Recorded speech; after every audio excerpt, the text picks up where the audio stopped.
Now, here's meteorologist Pete Mangione with your live Pinpoint Doppler 12 Futurecast.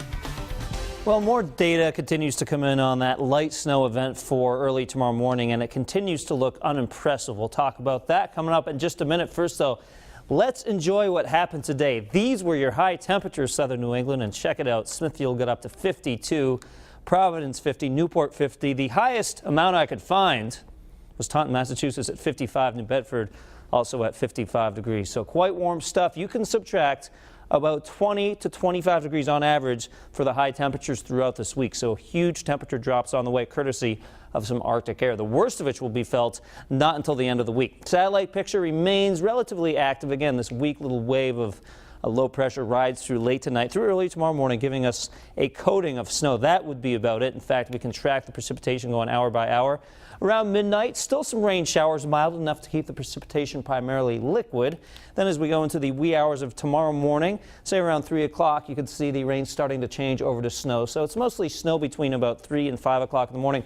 By 7 o'clock, this is out of here. That's why I'm not expecting a huge impact to the Monday morning commute. Now, there will be some slick spots left over. That would be the primary concern. We're not going to see visibility concerns or issues with quickly accumulating snow as you're trying to drive to work. In fact, could see some sunshine by the time you're driving to work. Now, tomorrow afternoon through tomorrow evening, some lingering snow flurries are possible, along with a gusty wind from the northwest. As that cold air rushes in, we'll get little spokes of energy producing a few of those snow flurries, but no additional accumulation, and not much in the way of accumulation as we head into Monday. And this will be on the ground by around 4 or 5 o'clock in the morning.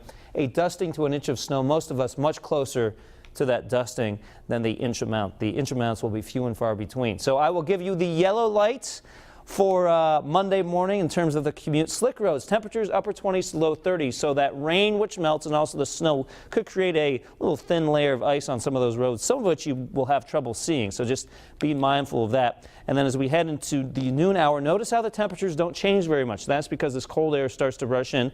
Notice by 3 o'clock in the afternoon, not much of a difference. Still 30 in Smithfield, 33 Providence, 33 in Westerly. So despite the fact that we'll get some sunshine, it will be ineffective sunshine, and the wind chills will keep the feel-like temperatures in the 20s for much of the day. 7-day futurecast shows a cold day on Tuesday, only 29 for a high temperature. On Wednesday, at this point, we're confident that we will get some snow, at least light amounts of snow.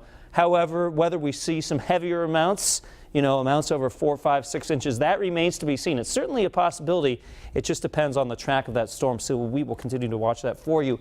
Even colder weather, if you can believe that, moves in by the end of the week into the weekend, and there's also a chance of some more snow on Saturday. We'll keep an eye on that one as well. The only really good news for all of you that are sick of the snow for that Wednesday potential storm would be whatever falls will be fairly dry and fluffy, so if you get the 1 or 2 inches, you can kind of just brush it away. So at least we won't see that wet, heavy snow on Wednesday. So if you're shoveling, at least you're shoveling away the lighter amounts rather than the heavy, wet, concrete-like stuff.